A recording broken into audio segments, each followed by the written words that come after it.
mother fluffers, welcome to the channel. The Fat Lad Neil Pickup with you one more time. I'm on my way down to train the beast, Eddie Hall. Traffic is not the best today. A little bit of a slow journey down to Staffordshire. Ordinarily this run takes me about an hour and a half, hour and 45 minutes. It's probably going to be a little bit above that today. 50-mile-an-hour zones as far as the eye can see, guys. As far as the eye can see. I'm going to pull over into the slow lane and talk to you guys for a little while about East versus West 15, and some of the matches there are looking incredible. As I said on the previous video with Monster Michael Todd and Gennady Quickvinia, there are so many matches on this card that are so exciting. And another one of the matches I wanted to focus on really with you guys is another one of the super heavyweight matches here. And it's taking place between two guys who probably don't get the love and recognition and respect that they perhaps deserve. Vitali Laletin, Russian athlete with massive pedigree, towering figure. This guy, 6'9", 6'10", huge. One of the tallest, in fact, the tallest man in the super heavyweight division.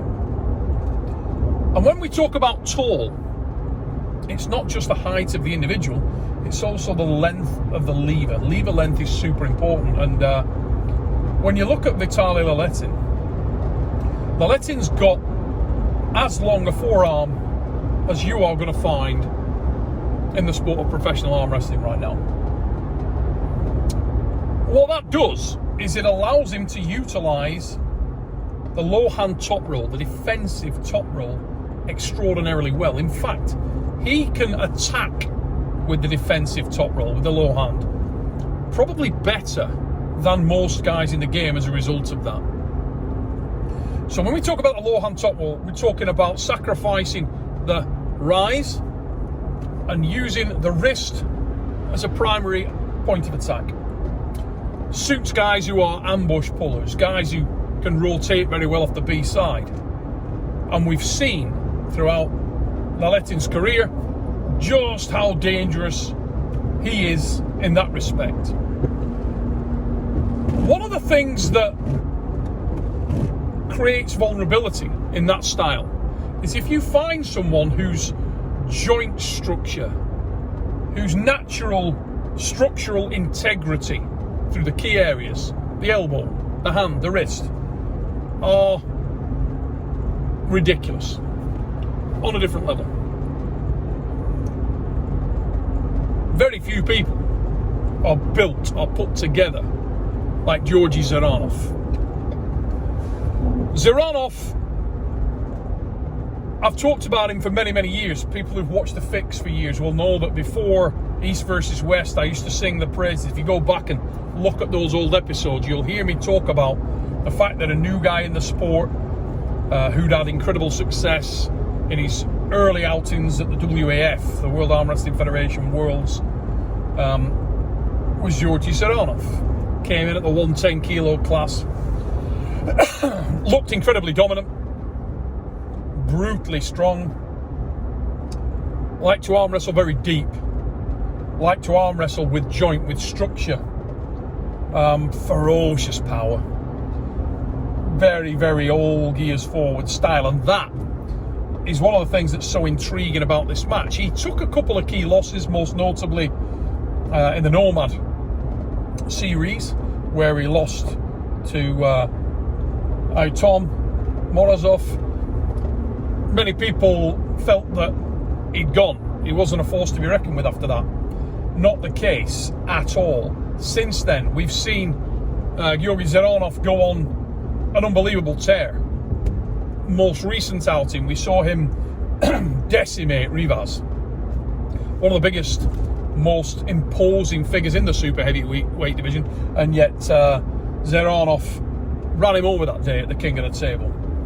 There's more nuance there, I'm sure, than we can see on the surface, but nevertheless, you got an impressive victory by a very, very impressive arm wrestler who is without question getting bigger, stronger, more technically well-rounded, and more dangerous every single time we see him. Georgi Tsvetkov is a threat for the very best guys in the world, and he is taking on a man whom I consider to be right in that chasing pack behind Levan Saganashvili. Arguably the biggest threat to Levan, because of those levers, because of the pace, and because of the ascendancy that he is in recently. Common opponents, he also took out Rivas very efficiently. Ended the match in quick fashion. Brutally quick. Very, very efficient in the way he did that. Utilised that low hand. Utilised a lot of side pressure there. And Vitali Laletin is bigger than he's ever been. Every time we see him, similar to DZERANOV, he's a little bigger, looks a little bit more powerful, and he's much more focused on arm wrestling these days. No longer the ice road trucker. This guy now freezes people himself on the arm wrestling table and blows up people's games. I see him as a favourite here. I think that he starts as a favourite, and that leverage is going to be very, very difficult for DZERANOV to get the brakes on early. But I'm going to point to a key area that I'm concerned about for Vitali, and that is around red line. Okay, so what I mean by red line, as well as your elastic limit physically, there's also a cardiovascular limit for very big men, where they can gas themselves to a point where they've gone past the red line and they struggle to recover. And I feel like there have been some warning signs previously for Vitali in that respect. Vitali may be my favourite super heavyweight on the circuit at the moment. I love how this guy pulls. Watched him all his career. Think he's a fantastic arm wrestler. Loved his superb match with Gatalo years ago at the European Championships. If you haven't seen that match, go check that out. Incredible. At that time, when the match with Gatalo took place, you would see Vitali sit in a defensive position for extended periods of time and always look comfortable. Never looked like he was in any way in danger. Looked like he could sit there all day and be just as effective. However, in his most recent outings, that has certainly not been the case in some respects. We've seen him get nearer to that red line, nearer to that limit from which he has struggled to come back.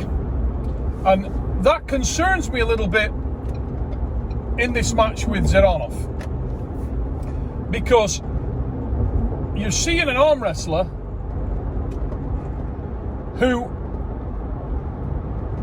a big part of his game is to make his opponent work so hard that they blast themselves to bits. They do some kind of damage to a key area, a key element in their structure. And DZERANOV is able to do that. He's able to make you, to tax you so hard that you damage something, that you break something. We've seen this in the past with Kalinichenko, who started incredibly well against DZERANOV, but DZERANOV is so hard to kill. He stays there. His integrity in the joints, in the hand and wrist, the elbow, the shoulder, so thickly built, so powerfully built, that in order to get through him multiple times, there's an opportunity for his opponent to damage themselves. And that does concern me a little bit here for Vitali.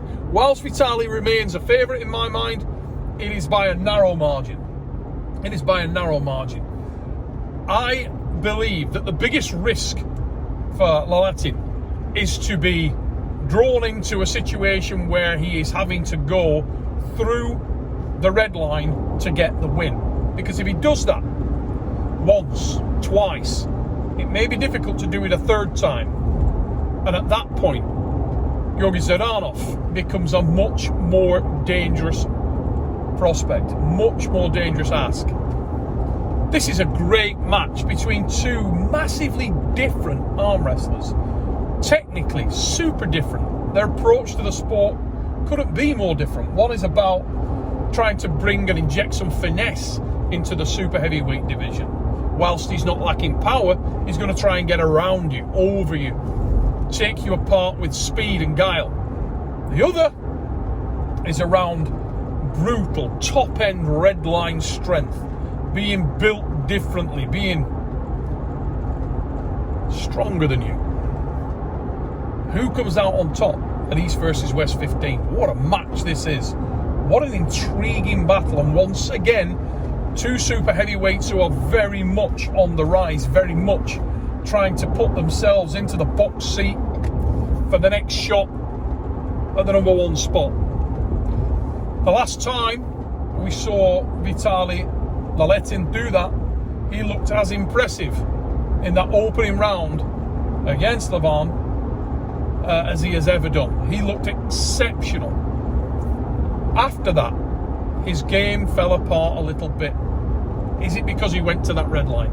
Is it because he exceeded his physical capability in the opening round? And is that a danger for him? Or is this new improved Laletin able to get through a very dangerous adversary in Georgi Tsvetkov? We're going to find out, guys, November 2nd, East versus West 15. If you haven't bought the pay-per-view yet, please do so. It is going to be an unbelievable card. I'm going to carry on my journey down to try and put a little bit of time into my man, the Beast, Eddie Hall, getting ready for the match at King of the Table, December 14th in the United States of America. Massive thank you to everybody for checking out the channel. If this is your first time here on Supernatural Strength, please give us a like, give us a share, and do us a favour, hit that subscribe button before you go. Take it easy, guys. All the best to you and your families. Bye-bye.